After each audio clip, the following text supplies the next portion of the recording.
Hi there, this is Robert Simon again from Wallboard. Here you can see the sensor components that you can add and combine in a setup. You always need to have some kind of microcontroller that is receiving the information from different type of sensors. Here you can see, for example, thermal camera, PIR sensor, scale sensor, or RFID sensors.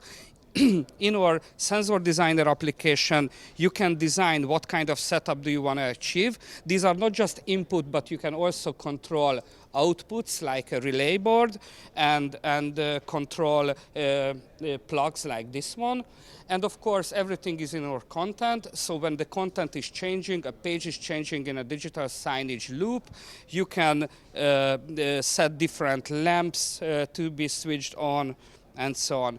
If you are interested, please visit www.wallboard.info. Thank you.